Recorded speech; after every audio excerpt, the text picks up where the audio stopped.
So Tom Begg being one of them, Elaine. Oh, sorry. Sorry, councillors, I've got to warn you that we're recording this meeting as we have done in the past, and the recording has been started. All the normal protocols, so please put your microphone off when not speaking, and when I call you in, you can go through the normal procedure. Okay, do we have any apologies, Elaine? Got apologies from Councillor Begg and Councillor Jacqueline Cameron, and Councillor Jim Patterson, her substitute, is in attendance today. Thank you very much, and thank you, Jim, for substituting today. Any declarations of interest? No, okay. No. The next thing I want to do is congratulate Councillor Paul O'Kane on being elected to the Holyrood Parliament. I know this is a big move for him, and congratulations to him and his next 5 years in office. I'm sure will be eventful. Can we approve item 1, which is the minute of the last meeting? Are there any questions arising from the minute? No. No. Can we accept the minutes? Agreed. Thank you. The unaudited annual accounts. Are there any questions on the unaudited annual accounts? If not, can we approve the items and note the report? Right. Okay, thank you. Item 3, the internal audit annual report for 2020-21. Are there any questions? No. Can we note this report?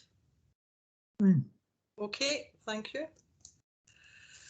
The internal audit engagement, the electoral registration, obviously very important this year, in the electoral registration system. Are there any questions? No, I'm aware of. Can we note the report? Agreed. Agreed. Okay, thank you. Remuneration of the electoral members who are appointed as convener and vice convener of the joint boards. Can we, are there any questions? No. Can we note the report? This might be an item we'll come back to at the very end because of the Paul O'Kane situation, but I'll talk to that at the very end of the meeting, okay? Right, okay. So noted. The electoral update. Are there any questions on the electoral update? No. Councillor Ireland. Oh, yeah. Thank you. It was just on a couple of questions on page 65 and one on page 66. It was, I mean, they're very quick. It was just item 2.4, just about the advertising campaign that was carried out, and that's absolutely fantastic about the TV advertising. I think that's been very successful. It was just to ask if was this run in conjunction with any sort of social media posts as well, in order to kind of try and reach as many folk as possible? I think probably it was. And also the next question was, it was the increase in the postal on page, I think it was table 1 and table 2, about the postal votes, and I wondered if this was reflective of an increase across the whole of Scotland. Okay, Kate, do you want to answer my questions? Thank you. Yes, thanks. Thanks, convener. Thanks, Councillor Ireland. Yeah, so your first question, yes, the TV advert was followed up with social media.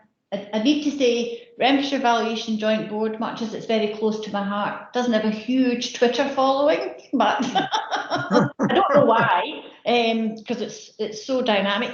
But we did do that. But what we did was we spoke to the 3 councils, and their comms teams put it out via their social media as well. So and the Electoral Commission had it advertisers, you know, so there was quite a lot of things going on at the one time, and the Election Commission were running their own awareness campaign as well, so they might have had a bit more success with Twitter numbers than us, but yeah, no, we got it out there, and we used the comms teams from the councils because that's an easy hit for us.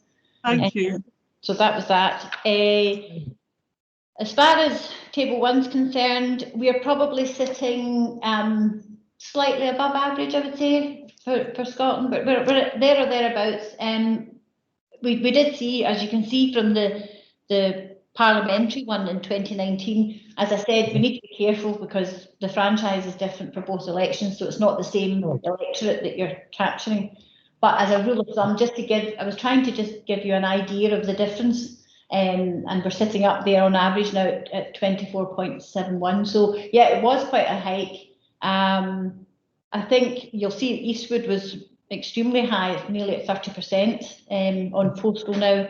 But overall, yeah, it seemed to be a very good campaign. And the good news is a lot of these are permanent. So it's not, you can ask for a postal vote for one election only, and then we write to you shortly saying, do you want to keep it, do you want to drop it off, whatever. But a lot of these people had actually signed up as a permanent shift, quite a number of them. I'd say probably at least 2/3, if not slightly higher than that. So that shows you that there's a mental shift to people, and more people are thinking of staying postal, which is an interesting thing going forward. It is, isn't it? Thank you very much. That's fantastic. Thank you. Okay, thanks. Thank you, Kate. Councillor Steele. Thank you, convener. And then just a quick comment. My question is to thank all the staff for the job they did. I haven't had a single complaint, formally or informally. And given the circumstances the election were held in was entirely unprecedented, that reflects really, really well. And so my thanks and congratulations, I'm sure the convener will come on to. Councillor Ireland's kind of referenced my question, and you've slightly answered it already, Kate, but does the increase in permanent PVs, will that have any impact on the workload going forward? Does it make life in any way easier, or do you just have to check those in future canvasses the same as any other? Thank you.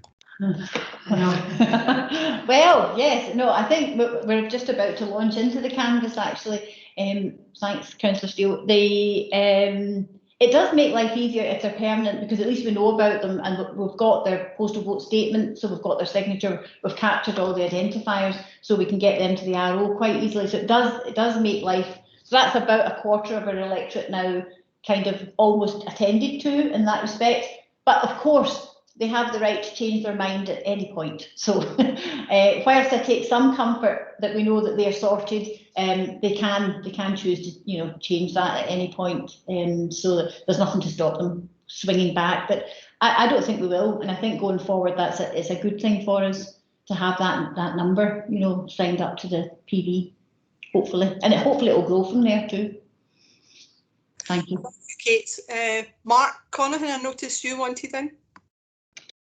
Yeah, thanks, Councillor Doyle. Despite my jokes before Kate managed to get logged on earlier, speaking with my other hat on as the election manager in Renfrewshire, the support we got this time from Kate's office was as high as it always is, despite the circumstances and despite the COVID restrictions and the far from ideal circumstances that there are physical difficulties that Kate has with her office space that perhaps we don't have at our council buildings in terms of having a meeting space or whatever.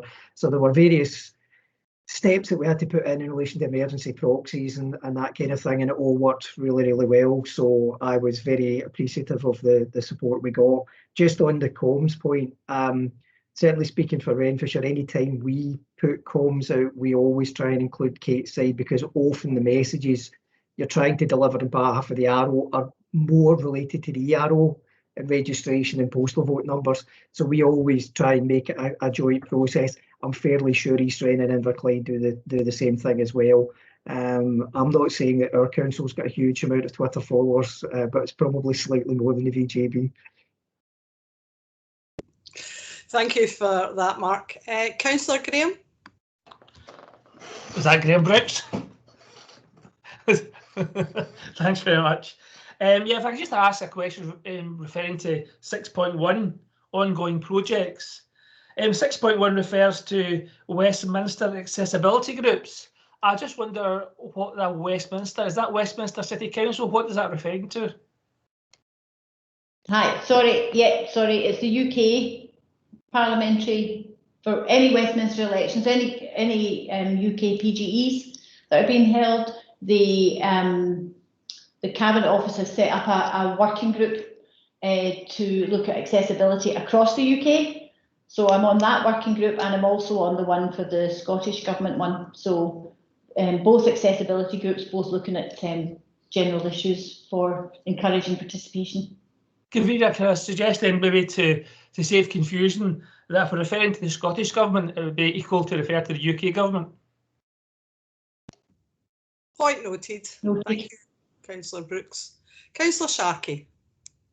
Well, just to let you know, I've never been confused, right, in the way that the previous councillor was.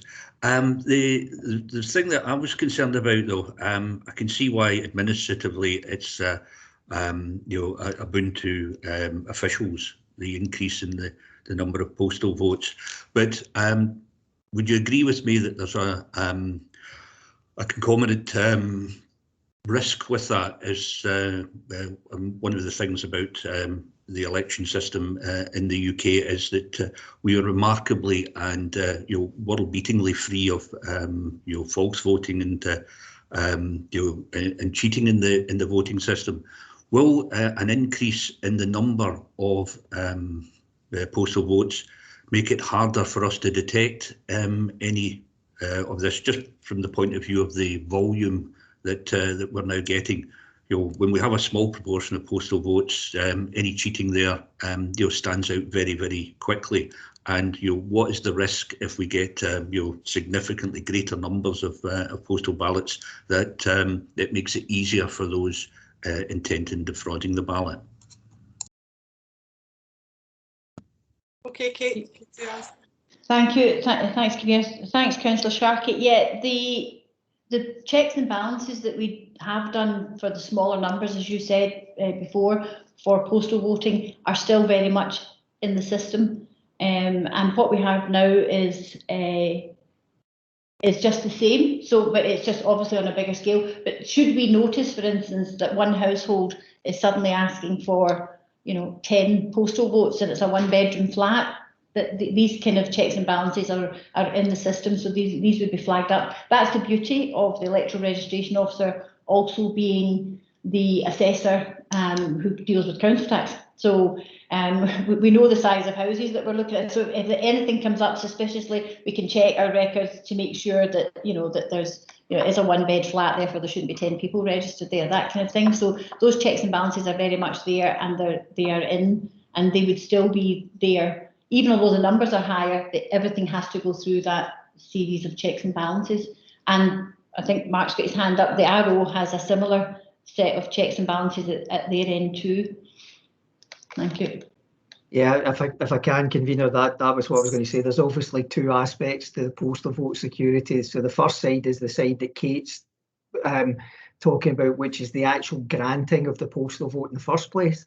The second side is then the checking of those postal votes once they're submitted, and irrespective of what the percentage is of postal voters, all postal vote statements and ballot papers will be subjected to 100% check. So the signature on the postal voting statement has to match the signature that's been given to Kate's office at the end. That was one of the discussions in relation to when it was being floated as a possibility for the Scottish Parliament elections, that it could potentially move to 100% postal voting. And that was discussed as a possibility at one time. The ROs were very keen to ensure, if that was the case, that we're going to need additional time for processing the postal votes when they were received back, because every single one of them would be subjected to that check at the other end to make sure that the signature on the postal voting statement matched the signature and date of birth that was submitted on the original postal vote application that would go to Kate's office. Thank you, Mark. I hope that answers more. Sorry, Chair, I can't hear you. Councillor Doig, you're muted. Sorry, I hope that answers most of your questions, Councillor Sharkey. Well, what I would say is it's nice to have that reassurance, right? But again, it's certainly important that we recognise that when the volume of a particular activity goes up, and I think that's the point that Mr. Collins was making, is that you do need the extra resources and time to do that, so that you can commit 100%. And in any human activity, right, getting 100% right when you're dealing with thousands and thousands of pieces of paper, even banks will admit to the occasionally making a bank error in your favour. So it's we need to be careful in these matters, and I'm just seeking that reassurance that that everybody's aware of that and happy to go forward with that. That having been said, I'm content the way things are. But what's the price of something is vigilance, isn't it? Well, can I say, having been at this year's Holyrood account, that 100% give total backing to Mark and his team for not only being professional and efficient.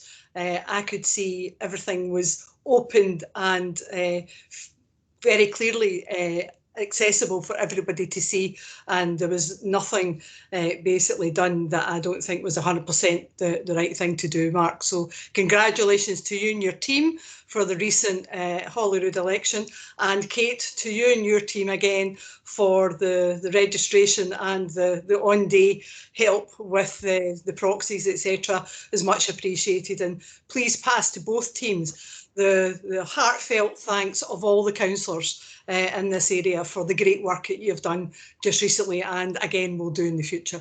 So thanks for that. So can we note the electoral update? Thank you. The Barclay update is item 7. Are there any questions about the Barclay update? Councillor Ireland. Thank you very much, Chair. It's page 69, just the very final paragraph, when the changes in that the Scottish Government's reviewed their funding and the underspend is having to be returned to Holyrood. I'm just wondering if this has had any impacts on any plans for 21-22, or is it all gone very smoothly? Kate. Okay, thanks. Thanks, Councillor Ireland. Well, it's gone relatively smoothly in that the money is going back to Scottish Government. No, the good side of this is that this is underspend for last year, for last financial year. So, and I think we were not alone as an assessor's office underspending, because basically most of us had claimed this money from the government. The fund was made available for staff to staff up for the Barclay review. So a lot of us encountered during COVID difficulties in recruiting people. So there was an underspend because of that. The good news is they haven't reflected that going forward. So the money that we're having for this financial year going forward at the moment is as we had asked for, and hopefully it will remain so. That's really good to hear, because I was worried about how that was reflecting on those future. Yes, thank you very much. No problem. That's fine. No more questions. Can we note the Barclay report update? Indeed. Thank you. Performance report. As I've just said earlier, Kate's team have always did a fantastic amount of work in both, the 3 regions, and again the percentages report, considering that we've come through more than 12 months of COVID, is in the really high percentile. Kate, do you want to make any comment on the performance report? Convener, if it's okay, I'd like to hand over to Jackie, because she's the author of the report, in case there's anything she wants to bring. Can you? Unfortunately, as with sadness, the council tax targets that we've had for the years have been managed to more or less stay up there, which is absolutely fantastic news, given obviously the last year that everybody's had to cope with. But the non-domestic targets that we've had, we are now able to actually reflect and see that we weren't able to meet what we had put forward as a normal target last year at the beginning, just as the pandemic was kicking off. So we are having to try and have a realistic view as to reducing them for the year forward. We have increased them from what we've actually managed to meet this year, but obviously things are still not back to normal. And you'll see it in the next report that comes in to do with the appeals that are outstanding. We have 6,000 NCC appeals that the staff are going to have to turn their attention to between now and next March. So taking all that on board, we have tried to make a realistic estimate as to what targets we would actually be able to achieve going forward for the next financial year. And I'm happy to take any questions anybody has with regard to it. No questions that I can see. So again, fantastic performance under very trying circumstances, let's say. And can we approve and note the performance report? Thank you. Item 9, the non-domestic appeals. Are there any questions on the non-domestic appeal? No. Can we, Councillor Ireland? Sorry. I think it's just been touched on, my question. It's page 102, so it's page 8 of the report, and it's the paragraph 2.1.4, and it's the number of, well, that increase in the material change of circumstances appeals is, to me, looks really high, but I don't know if that's how relative that is to other years. But I was wondering if the deadlines that were given there for the 31st of December and then others for March 2022, if given that increase in those number of appeals, is it still looking as if they will all manage to be met with those deadlines? Again, it's Jackie. Thanks, Councillor Ireland, for picking up on that, because it is quite a serious issue, and it's a massive task that the staff have got ahead of them with regard to that. If you remember from last year, the actual disposal date would have been December last year, and the Scottish Government extended that for the COVID appeals that we got, because those 3,500 that had to get disposed of at that point in time had a very tight deadline as well, so they've extended that to December this year. The new ones that have just been put in, obviously at the end of March this year, their deadline at the moment has to be disposed of by March next year. We are waiting to see if the Scottish Government are going to do the same thing again. Obviously they're new, so we're waiting to see what they're going to do with regard to disposal, and see if they extend that again, which will assist us. If that doesn't happen, it's going to be a real pressure on the staff to be able to deal with them. Oh, well, I'm hoping that they do that again then. It was just that number was so high. To put it into context, obviously, for the revaluation appeals that we receive, I think it's like 3,500. You'll see it there, 3,500. And the normal timescale for disposing of them is 3 years. So that kind of gives you the scale of the issue that we have with regards to the number of appeals that we've got and the statutory deadline currently that's sitting for us to dispose of these. So it is flagging up just now. There is an issue with it. Right. So, I mean, Councillor, sorry if I may come in, Convener. Just to say that obviously Jackie touched on the point that it's a new government, obviously at Holyrood, so we're just waiting to see. You may be aware or not of what happened down south in England. The government changed the legislation, so the COVID appeals down south have been effectively dealt with, done away with, just because of a change in legislation. So that could happen up here. We don't know what the Scottish Government's going to do. The pressure is now on, because we have to have these cited no later than June, by the end of June. So we you know, if we don't get any word from Scottish Government, then these will need to go into a citation cycle, which really to try and shift that number of appeals would be an astronomical task on the staff. You know, as Jackie said, it would be a huge pressure. But it's a watch and see at the minute till we, you know, see what the new government decides the best way forward is for them. Thank you very much. Thanks. Thanks, Kate, but I'm sure that's something we'll be looking for at the next board meeting for a good update, and let's hope it's a positive update and that the Scottish Government see the wood for the trees, basically. Okay, can we note the report on the non-domestic appeals? Thank you. Item 10. The Strategic Service Plan, April 2021 to April 2022. And I definitely know this is all your work, Kate. Is there any comment that you want to make on it before we approve?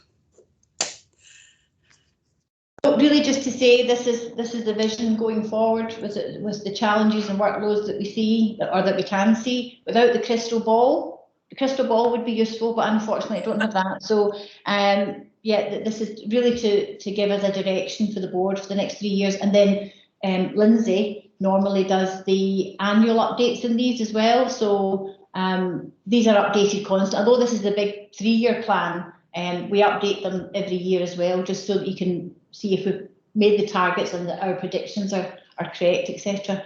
And we can tweak it as and when things change. But that's all, Convener. Thank you. Thanks for all that work for you and for Lindsay. Are there any questions? Can we approve the report? Great. Thank you. Okay, item 11, the public sector equality duty. Are there any questions? Councillor Ireland. Thank you very much, Chair. It's page 185 and page 20 on the report. It was the targeting of the young voters, and I think, you know, it must have been incredibly difficult to try and get into schools, obviously, over the last year. And I note that you're dealing with the community education officers to try and get the word into schools, because I think that's a great thing to do. And I was just wondering, what work will those community engagement officers be taking into schools? Are they doing presentations, or were they given information to take to head teachers? I just was a wee bit unsure what form that was going to take. Okay, Kate. Yeah, or Lindsay, do you want to answer it? I'm happy to answer. I think it's probably best, Kate, in terms of the community outreach programme. You probably did a lot of work in that for the last few years, if you don't mind. Okay, thanks, Lindsay. Thanks, Council Ireland. Yeah, what we used to do was go into the schools ourselves. In fact, Mr. Connahan there used to come in with us to do it to the Renfrewshire schools, and that was great.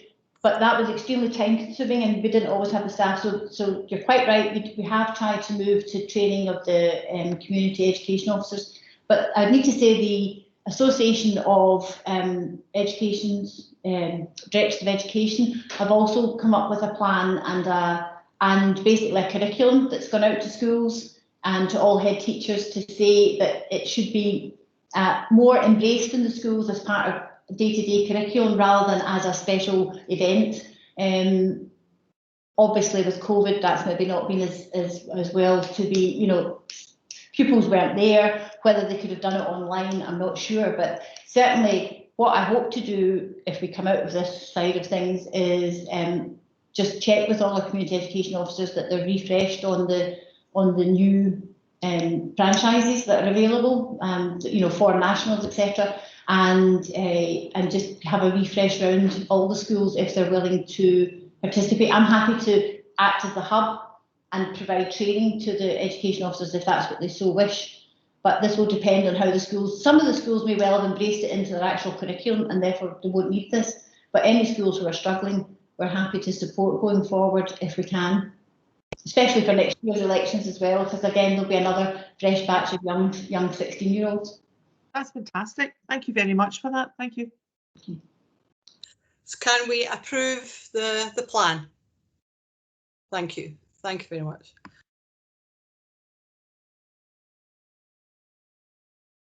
Okay, item number 12. The appointment of an assessor, electoral registration officer.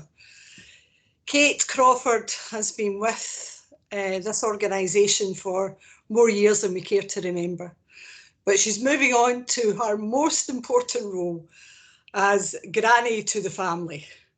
She's retiring in October, and so to give us enough time to get an excellent replacement for Kate, we need to form the electoral board for the interviewing and to start the process on the HR to get the appointment up to be advertised and go through the processes. And this time there's an extended process to that because it's a senior office post.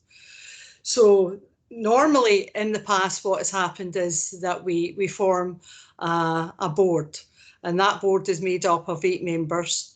Myself as the convener of the board is head of the board, and we need 7 other councillors to be on that board. 2 from East Wren, 2 from Inverclyde and 3 from Renfrewshire. So I think the best thing to do just now is to throw open for people to ask if they want to be on the board, and to see what numbers we have and go through a process that way. Can I ask for anybody who would like to be on the board? Jim Sharkey.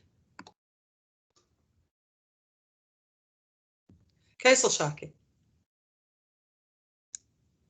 Councillor Sharkey, can you hear me? Yes.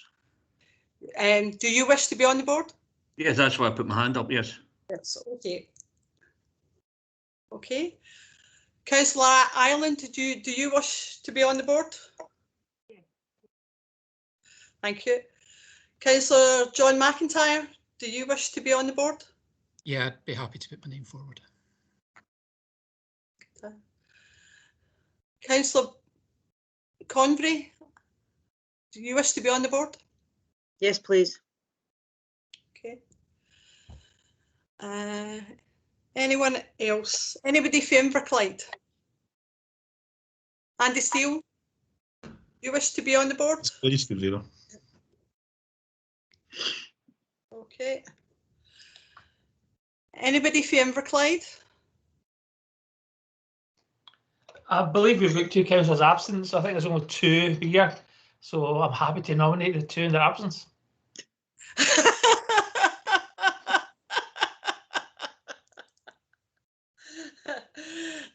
Okay, so that would be Councillor Innes, and sorry, the last one would be Councillor Colin Jackson. Well, that's us got everybody for the board. Thank you for that.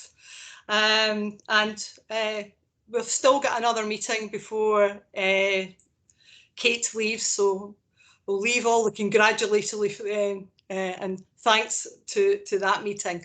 But she knows how much I appreciate all our work and our hard work of all our team, basically to get us through all these difficult times. Before I leave, the only comment I would make back to East Wren councillors is if somebody could double check with Paul, he has to put in an official resignation to the board.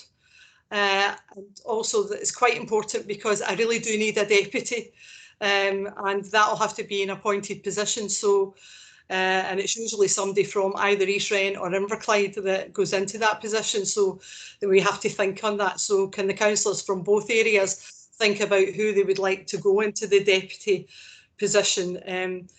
It does have, as we've just agreed, a slight monetary value to it, not too much, but basically, but it is in a position that I need assurance that in case of emergencies, somebody else is there to back me up. As far as that's concerned, we don't have that often, but we have had it in the past, quite recently actually. So if you could think about that, and certainly East Wren, discuss that when you go back to your officers as to what exactly is happening. The sooner we have it sorted, we can get it sorted for the next meeting.